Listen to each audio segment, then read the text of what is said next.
Iya. Ya, Mbak Ria. Kita lihat dulu catatan medisnya ya Mbak ya. Iya, Bu. Oh baik, ini tadi Mbak Ria sudah melakukan pemeriksaan fisik ya. Oke, nah ini Mbak karena memang 2 bulan lagi akan melakukan pernikahan ya. Iya, melakukan pernikahan. Jadi di sini kita ada konseling. Biasanya kita menyebutnya dengan konseling prakonsepsi ya. Nah itu konseling itu untuk ibu sebelum menikah gitu. Itu sangat wajib ya sebenarnya ya, karena itu salah satu pengetahuan ya sebelum menikah ya Mbak ya. Nah tapi alangkah baiknya sebelum kita melakukan konseling ya terlebih dahulu kita membaca doa dengan basmalah bersama-sama ya. Bismillahirrahmanirrahim. Nah jadi itu tadi Mbak, tadi sudah saya jelaskan di awal tadi ya, tujuan pemeriksaan atau tujuan konseling ini ya itu sangat penting ya, karena agar Mbak mengetahui pengetahuan ya tentang pranikah atau tentang sebelum menikah ya Mbak ya. Nah di sini saya akan memberikan konseling kurang lebih 15 menit. Nah dari Mbak Ria, apakah Mbak Ria bersedia? Bersedia, Bu. Oke, baik Mbak Ria. Nah sebelumnya Mbak Ria, sebelum saya melakukan konseling ini ada yang ingin ditanyakan terlebih dahulu Mbak Ria? Enggak ada, Bu. Oh tidak ada ya? Oke, berarti kita langsung saja ya Mbak Ria ya. Nah jadi Mbak Ria, saya akan menjelaskan yang pertama tentang PHBS dulu ya Mbak ya. Nah PHBS itu, udah tahu sebelumnya PHBS itu apa Mbak? Belum.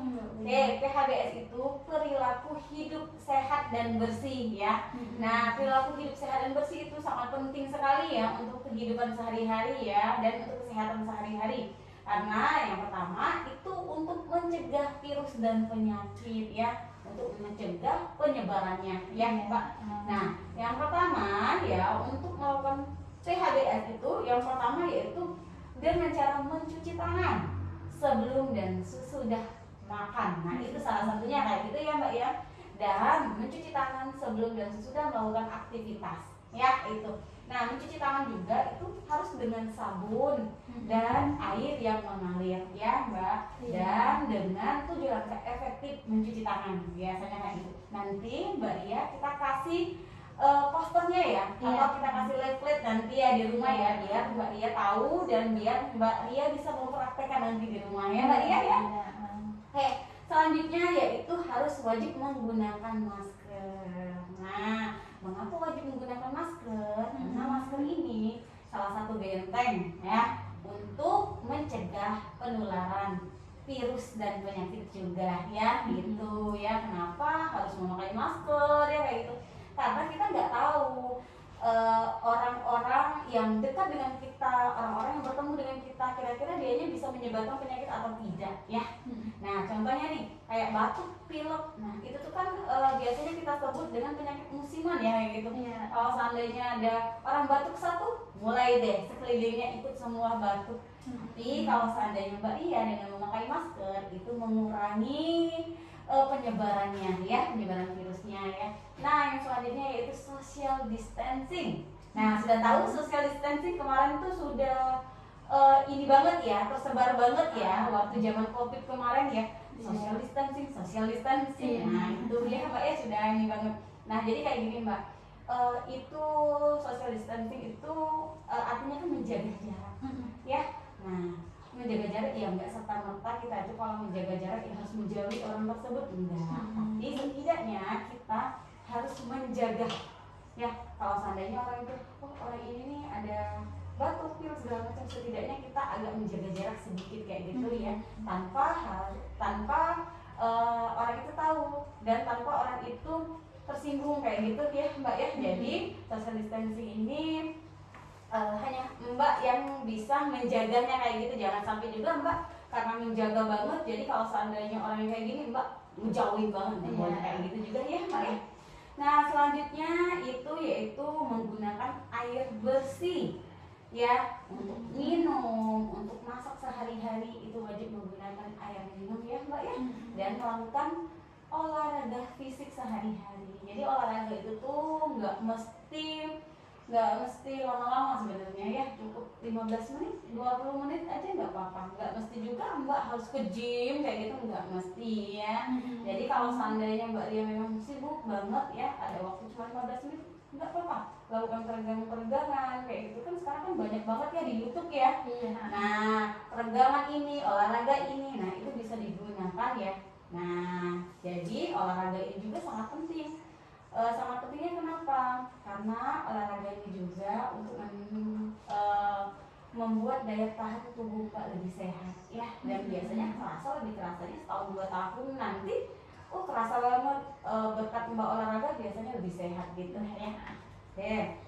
Nah, selanjutnya yaitu tentang gizi yang seimbang. Nah, sebelum menikah ya, sebelum menikah ini malahan Mbak Ria harus banget menjaga gizi yang seimbang ya.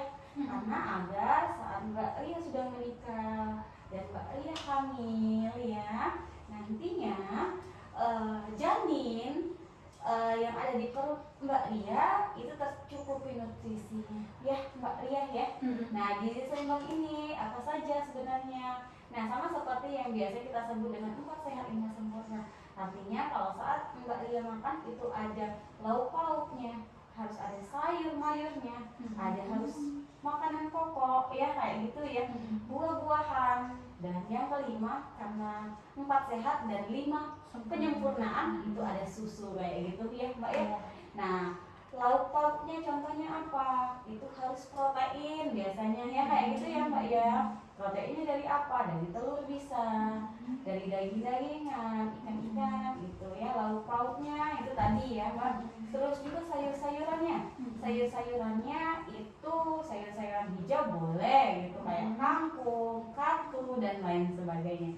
Buah-buahan juga nggak mesti mahal. Pisang ada, pepaya ada, ya gitu ya. Nah itu kan banyak banget kan jualannya ya Mbak ya. Nah itu boleh. Nah terus makanan pokok itu seperti karbohidrat ya. Makanan pokok itu karbohidrat yang terdiri dari nasi. Kalau rasa nggak mau makan nasi, ya boleh diganti dengan jagung, roti-rotian seperti itu ya. Nah susu itu tadi sudah tahu ya. Nah selanjutnya itu Mbak Ria harus meminimalisir membeli makanan siap saji, karena yang baik itu makanan yang dibuat dan diolah sendiri ya. Karena kita tahu bahan-bahan pokoknya itu apa saja gitu. Kalau misalnya kita beli-beli di luar, kita kan nggak tahu Mbak, ada bahan pengawet dan lain sebagainya ya gitu ya Mbak Ria ya. Nah terus juga itu tadi Mbak Ria sebelum nikah ini ya, itu wajib sekali mengkonsumsi asam folat ya. Karena mengkonsumsi asam folat ini ya kegunaannya untuk mencegah cacat tabung saraf pada bayi gitu ya Mbak ya. Jadi sebelum menikah itu harus dikonsumsi dan harus dipersiapkan dari sekarang masalah gizinya ya, dan vitamin yang masuk ya. Nah dan juga tambahan juga ya Mbak Ria ya, Mbak Ria juga harus wajib mengkonsumsi tambah darah ya Mbak Ria, apalagi kalau seandainya Mbak Ria menjelang haid atau sesudah haid itu boleh ya. Itu penting juga ya Mbak ya. Nah selanjutnya itu ini ya, apa tuh namanya Mbak, personal hygiene. Nah personal hygiene atau pupa hygiene itu kebersihan tubuh atau kebersihan diri itu wajib sekali ya Mbak ya. Dengan harus wajib mandi 2 kali sehari, mengganti pakaian dalam itu minimal 2 kali sehari juga ya, mengganti pakaian dalam, berkeramas minimal 3 kali sehari, bersikat gigi pakai sikat gigi atau bersikat gigi itu 2 kali ini dalam sehari itu tuh 2 kali juga ya. Nah itu semuanya harus dilakukan. Dan yang paling penting yaitu Mbak Ria harus menjaga kebersihan organ reproduksi atau organ intim Mbak ya. Nah dengan cara Mbak Ria nggak boleh berpakaian ketat-ketat ya, celana ketat, legging dan segala macam. Saya saranin sih kurangin pakaian itu ya Mbak ya. Pakaian celana dalam atau CD yang terlalu ketat itu juga nggak boleh. Terus ganti celana dalam itu harus minimal 2 kali sehari ya Mbak ya, mencegah kelembapan di sana ya. Nah terus ya itu tadi ya kata saya ya Mbak ya, kalau seandainya Mbak Mbak Ria merasa kayak keputihan dan lain sebagainya ya, itu keputihan kan banyak macam ya. Iya. Ada dua macam, ada keputihan normal dan keputihan tidak normal gitu ya Mbak ya. Kalau keputihan normal biasanya dianya berwarna putih ya gitu ya, tidak berbau dan tidak gatal. Tapi kalau seandainya Mbak Ria merasakan keputihan, dia berbau, gatal, berwarna hijau, nah berarti Mbak Ria harus diperiksa lagi kayak gitu ya, dan harus konsultasi ya. Iya. Tapi saya lihat tadi dan dari hasil pemeriksaan ya, nah kita cek hasil pemeriksaan yang dilakukan tadi ini bagus semua ya, nggak ada masalah ya Mbak Ria ya. Oke, kalau kayak gitu. Nah terus yang saya tekankan lagi ya, ini nanti Mbak Ria sebelumnya nanti Mbak Ria akan mendapatkan imunisasi TT Mbak ya. Nah imunisasi TT itu apa kayak gitu, udah tahu belum Mbak Ria? Belum Tahu ya. Imunisasi TT itu imunisasi tetanus toxoid. Nah jadi itu nanti Mbak Ria disuntikin ya, itu untuk mencegah Mbak Ria terkena penyakit tetanus toxoid ya. Itu ya manfaatnya ya Mbak ya, dan banyak sekali manfaat yang lainnya ya Mbak ya. Nah terus juga itu tadi Mbak, sebelum nikah atau capen itu biasanya kita suntikin ya. Nah nanti selang sekitar 4 minggu kemudian biasanya kita suntikin lagi untuk penyempurnaan ya di 1 bulan berikutnya ya gitu ya Mbak Ria ya, untuk jadwalnya ya. Iya. Nah terus itu tadi Mbak Ria sebelumnya sudah tahu tentang IMS, udah tahu belum? Oh belum tahu ya. IMS itu artinya infeksi menular seksual. Nah itu sangat bahaya sekali ya. Nah IMS itu banyak macam Mbak Ria ya. IMS itu karena itu infeksi ya dan menular ya Mbak. Nah macam-macamnya itu tuh contohnya itu seperti sifilis, herpes ya, harus di bagian sana ya. Nah terus juga gonorrhea ya, dan banyak sekali yang lainnya kayak gitu ya. Nah itu semua penyakit atau infeksi menular semua ya Mbak ya.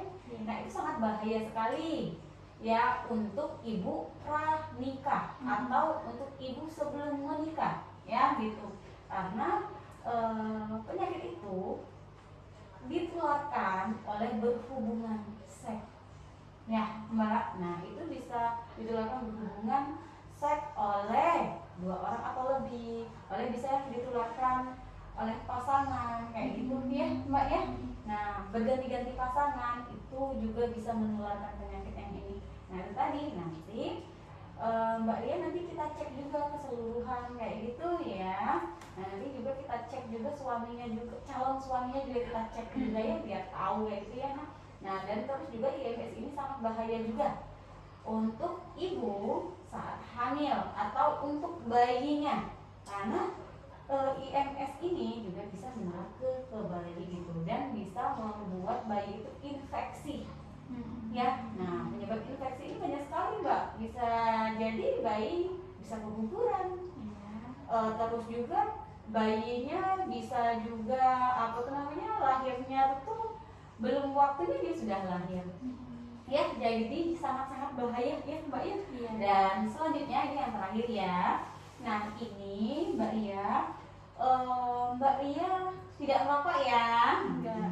Alhamdulillah ya kayak gitu, karena untuk merokok ya, nafza ya dan alkohol ini sangat bahaya ya Mbak ya. Ini sangat bahaya, apalagi namanya merokok. Kalau merokok itu ya, itu namanya ada 2 macam. Ada merokok pasif dan perokok ini pasif dan perokok aktif. Nah ini sama-sama bahaya sebenarnya ya, tapi paling bahaya sebenarnya perokok pasif ya. Jadi kalau seandainya nih ada orang yang merokok di samping Mbak Ria atau di depan Mbak Ria, usahakan Mbak Ria menjauh ya. Karena asap rokok itu bisa membuat paru-paru terinfeksi gitu ya Mbak ya, penyakit paru gitu ya Mbak ya. Nah yang perokok aktif juga sama aja sebenarnya ya, sama-sama membuat penyakit juga ya, dan penyakit berbahaya ya Mbak ya, dan bisa jadi membuat kematian gitu ya Mbak ya, saking bahayanya. Nah apalagi alkohol, nafza. Nah, semua ini nafza sudah tahu belum, Mbak? Nafza itu narkoba ya, Mbak ya. Nah, itu juga bahaya banget ya, karena ini membuat kecanduan ya. Jadi orang yang memakai ini biasanya hilang kendali. Iya. Kendali ya. Oke.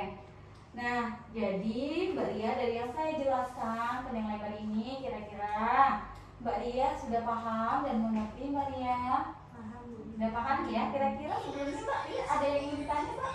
Tidak ada. Oh, tidak ada yang ditanya ya. Baik, kalau kayak gitu ya, Mbak Ria. Oke. Nah, alhamdulillah ya, kita sudah selesai melakukan sesi konseling ini ya. Iya. Nah, ada baiknya kita mengucapkan hamdalah bersama-sama ya. Alhamdulillah, rabbil alamin.